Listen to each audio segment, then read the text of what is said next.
98% of people die in the UK regretting their life, saying they wished they had fulfilled their dreams more. That is what 98% of people think or say in their deathbed. And that is a scientific fact. Take that on board.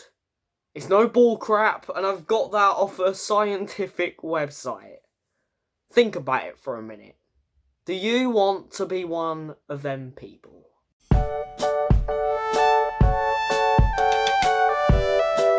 What's up, guys? Welcome back to Focus the Future. I hope you're having an amazing day. I think it should be a Tuesday for you guys if I've stayed on schedule. I hope you're having a great Tuesday. I thought I'd come along and give you some inspiration to get through the week because, you know, March is difficult. I get it, okay? March is a struggle. Work is getting on my back as well.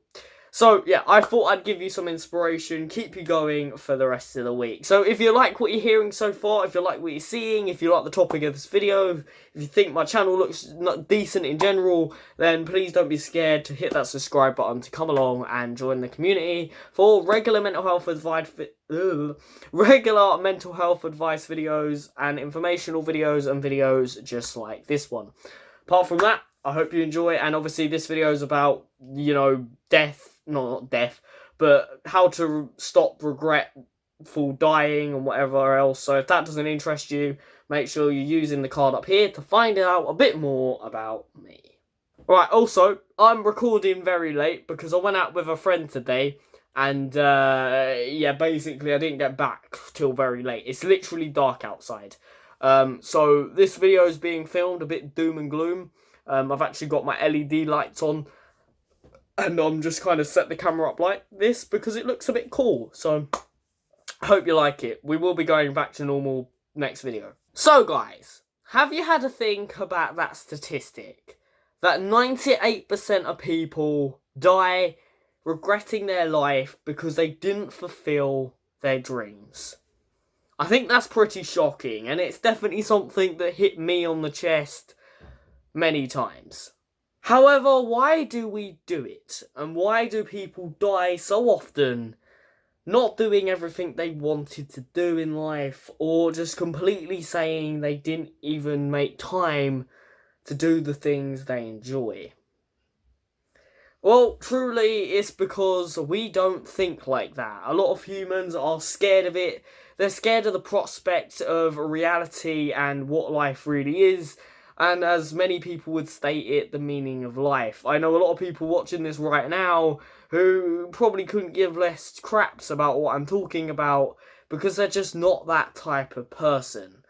And as sad as it is, guys, you are probably the type of people to die regretting something because no one kicked you up the arse and told you what is actually going to happen in life and the things you actually need to do to make sure you fulfill your life to its best abilities.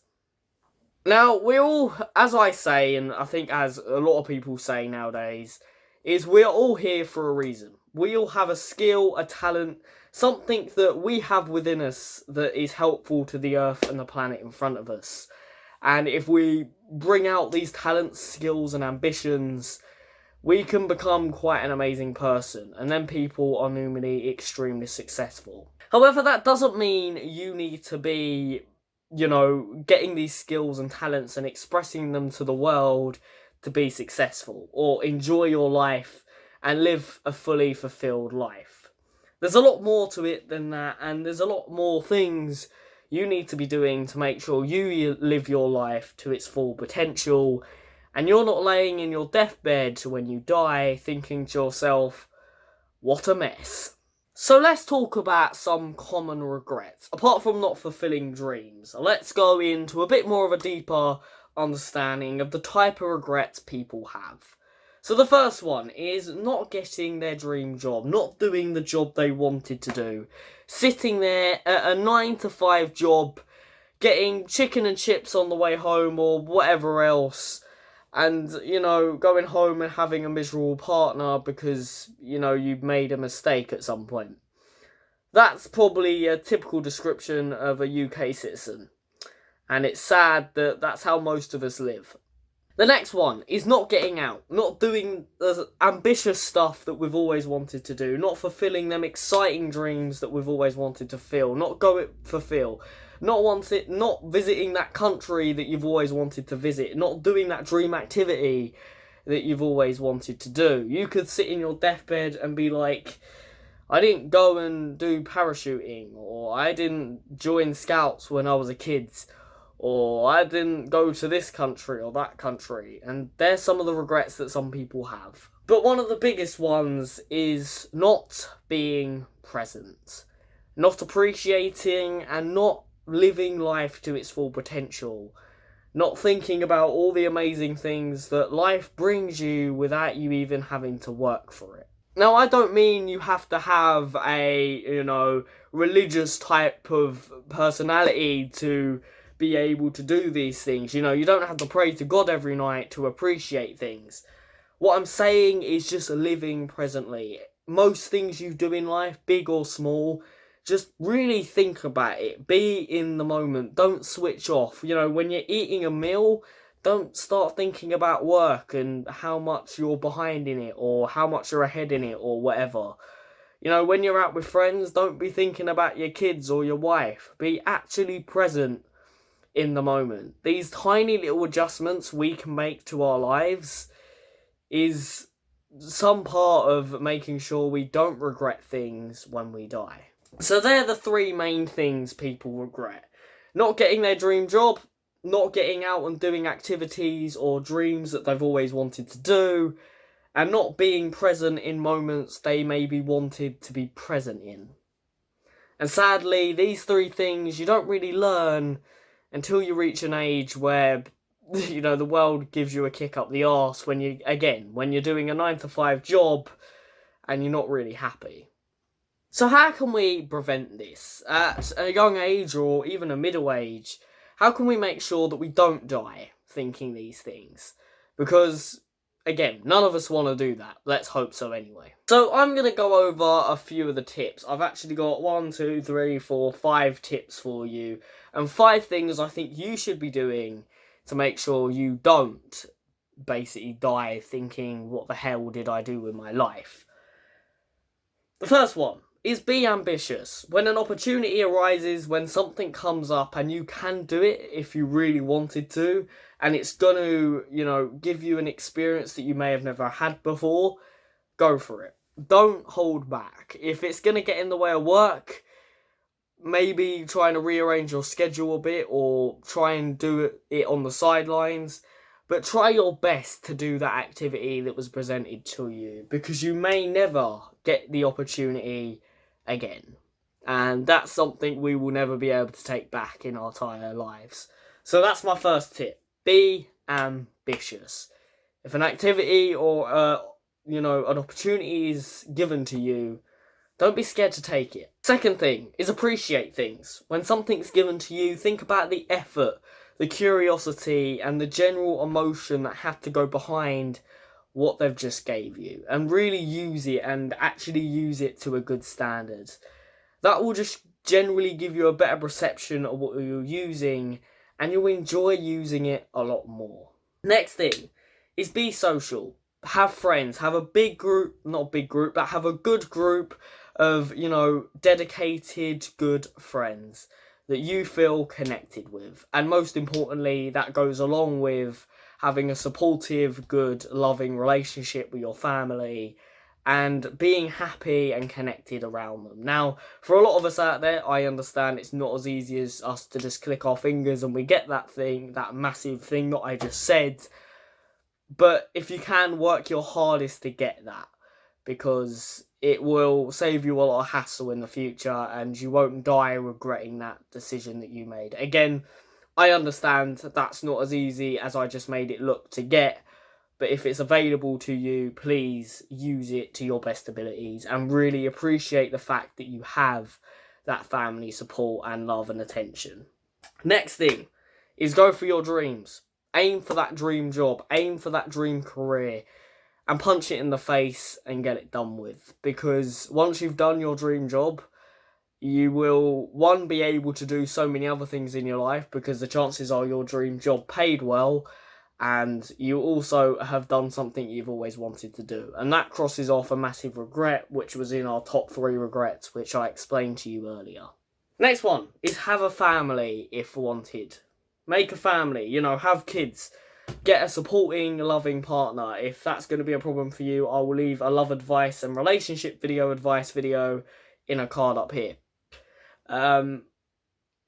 Make sure if you want one, you are growing a family and continuing your generation of your family on, because it's something that, again, you'll never get to do once you reach the age of 60, or I don't know what the age is when you can't have kids. I don't know what the age is, but there's an age where basically you can't have kids. So do it while you can.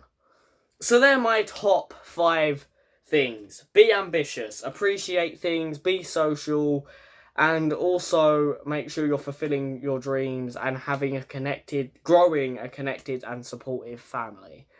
But another thing is, really, and I mean really, this is probably one of my biggest hate pets, is I think the most important one on there is appreciating things.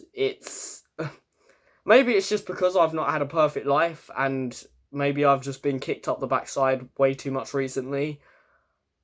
But sometimes it's really good to sit down with yourself and realise what you have. Humans do way too much of this stuff where we sit there and think about the negatives and don't consider the positives, the things we have. Like for me, example, I have this amazing setup that helps me get on with my career. If I didn't have the amazing family that I don't live with, as sad as it is, behind me, and I didn't have this amazing room, I wouldn't be able to do any of what you're seeing right now. And just sit there for a minute. I'm going to do it right now. And just smile at the fact that you've got that. Because some people would dream to be in your position. They always say this. For one person who has something, that's another person's dream. So think like that. If you have something that you've always wanted and you're now using it, think to yourself that someone else out there in the world is wishing they had what you had. And really appreciate it. And be happy using it. Now, you're probably like, why the heck have you decided to do this video today? Well, as you know, I've been over the last couple of weeks, actually I don't think I made it very obvious in the last video, but over the last 4 weeks on a Tuesday, I've been trying to make sure that I give you a video to do with that emotional book that I don't actually currently have with me. But basically, yeah, all the last 4 weeks on a Tuesday videos have all related around that emotional book. And today is the last thing I wanted to cover. And this is one of the biggest topics that is covered in the book, about appreciation, being social, and fulfilling your dreams. Now, the reason I haven't actually had the book with me and been showing you consistent pictures is because I started to notice that the pictures I was taking of the book were a bit rubbish and didn't really work, and also because it was becoming a bit of an effort to edit them videos. So I've decided to quit that out and just read the book and make a video on a topic that I think is suitable. So the last 4 weeks have revolved around that book, even though I haven't made it extremely obvious. So yeah, that's the end of that, and this is one of the last topics I was going to discuss in the book anyway, about emotional intelligence. But I'm not just making this video because it said it in a book. I generally am very passionate about this, and it's generally been a big part of my life recently. Just general appreciation of the things we have, the things we don't have, and the things that we want to achieve. Because if you don't live in the present moment and you don't do the things you want to do, I don't even know why you're thinking you're gonna be happy. Like, sometimes being an extroverted, not being an extrovert, but being, I don't know, a bit, as most people considering society is a bit weird, a bit too passionate, a bit too enthusiastic about life, is actually not a bad thing, because they are the type of people who don't die thinking to themselves, what the hell did I do? And they're the people who don't end up in a typical 9-to-5 job hoping they get a pizza when they get home. Anyway, guys, I hope you've enjoyed this video. I hope you take my advice on board and use it to your best abilities. But apart from that, guys, if you have liked this video, make sure you guys are smashing that like button. And I will catch you dudes next time.